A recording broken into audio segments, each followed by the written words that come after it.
National Urban League has chapters all across America, as you know. And he stays on top of local situations, national situations that might impact not only our chapters and what we're doing, but that might impact America and what we're all about. And he's that kind of person. And we need the Mark Marials of the world. We need to keep lifting him up and making room for others across America, that we might be a better country, that we might be more amenable to helping people across the board, particularly all of the poor. And Mark has been all about that. He's shown it through his work, through his efforts as a mayor, as a lawyer, as a legislator, as a businessman. He is definitely a Renaissance man.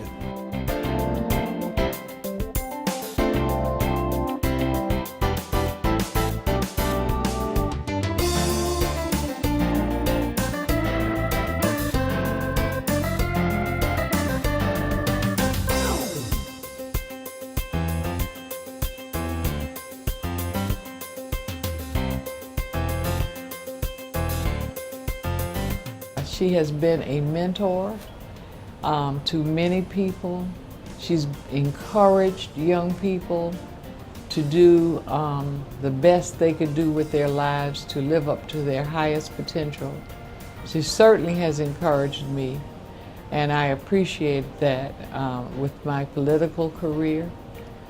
She has not only encouraged me, she's helped me to accomplish what I really wanted to accomplish. So I am very grateful to her for her leadership in this community, and she continues to be a leader in this community. Shirley Frye is one of a kind. She was absolutely the definition of how we knock down segregation. There are very few people whom I would characterize as a trailblazer. Shirley knows this community and this state very, very well. She has had her hands in so many community initiatives that have made Greensboro a better place to live for all its citizens. She was the first African-American president of the combined YWCA. And she did a lot to encourage the elimination of racism, which was their motto or their goal. She has worked on projects that have added quality of life to our city. She was very firm, very committed, was not a rebel-rouser by any means, but she looked segregation in the eye and knocked it square between the eyes.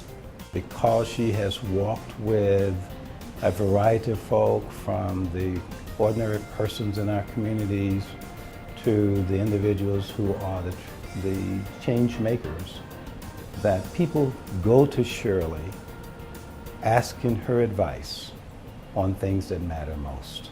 She's like that little Energizer bunny. Just keeps going and going.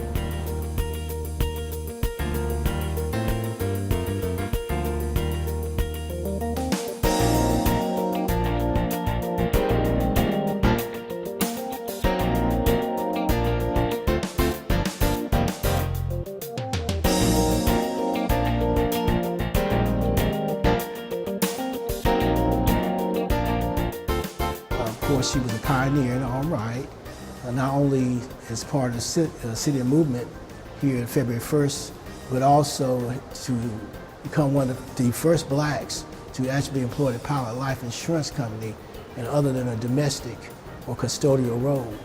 So she was a pioneer of trying to break down barriers here in the city of Greensboro, and ultimately we know that went throughout the nation and help make this a better society for all of us. She saw the need, and she was very, very adamant about participating. I remember one time she was supposed to be babysitting her brother, and she did babysit him, but she did walk him down, and he was participating in the civil rights movement. Don't think her mom was very happy about that, but she was determined that if she said she was going to do something, she was going to do it. Presently, she's very engaged in the Greensboro community in a number of activities promoting social justice and community relationships. I got to know her in the 60s during the sit-in movement. She, like many Dudley High School students and Bennett students and A&T students, were very engaged then. Later on, she told me, of course, that when they did come down and protest, that she had me with her because she was my babysitter, literally. But certainly, I've always admired my sister for her willingness to stand up for what was right, for her willingness to accept the consequences of what might follow, and not letting that deter her from being able to lead the way so that, of course, we can live in a society that is more equal and more just than it would have been without her courage.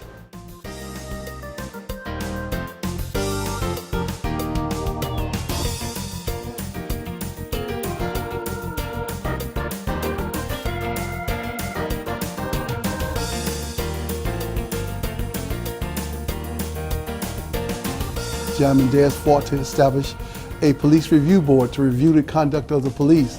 Whereas our children in the school system being disproportionately suspended, John Mendez has been arrested and gone to jail for the conditions of black children in Winston-Salem.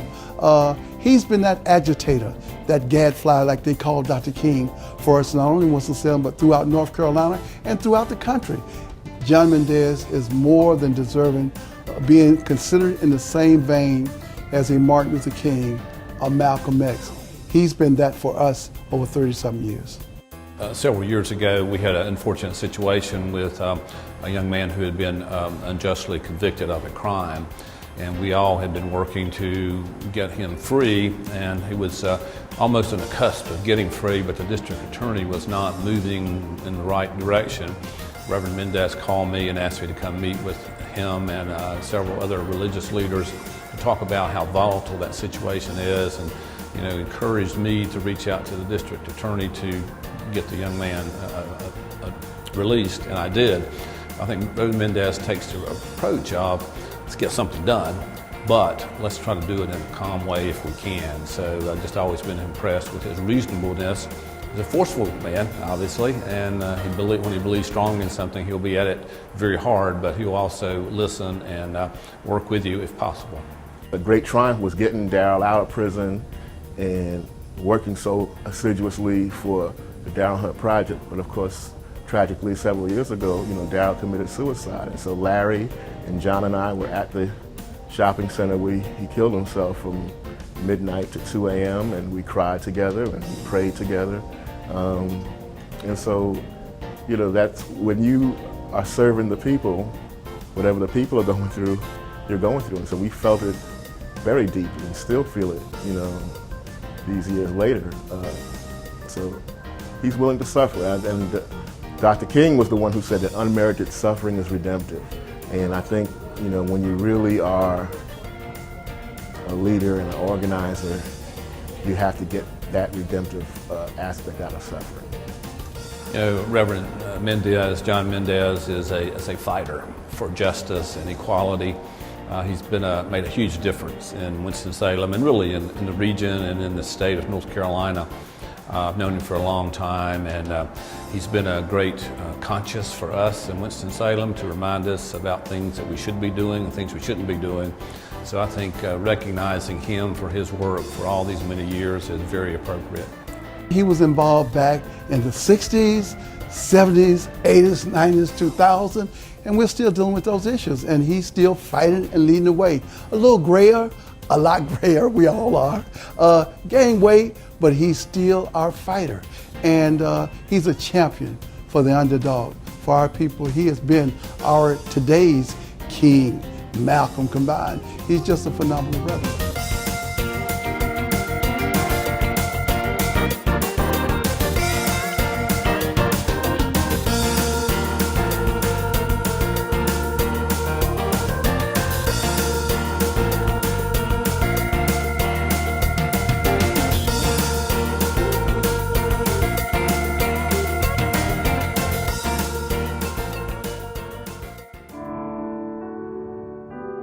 She is, in my mind, one of those sheroes that demands respect and acknowledgement. Clearly, she was a lady ahead of her time. She walked through that mob at the War Star. And they realized, of course, immediately where she stood. She joins Perlina and Annie at the counter, the first white to join the demonstration. And at this, the crowd is just incensed. They become like hornets. They start screaming at her. She wasn't the outside agitator. She was a white Southerner. She was a white Southern woman. And so for that purpose, she was even more dangerous to the white supremacist power structure. Here's this white Southern woman who's supposed to be protected by the system saying, I don't need this protection and I don't believe in the system. And so that made her incredibly dangerous. And that cell was 50 feet from the death chamber. That's where we were. As far as the state of Mississippi was concerned, we had committed capital crimes. We had no doubt we were going to die. Mississippi was known as the deepest of the deep South, the heart of darkness. Somebody was going to die that summer, and it looked like it was us.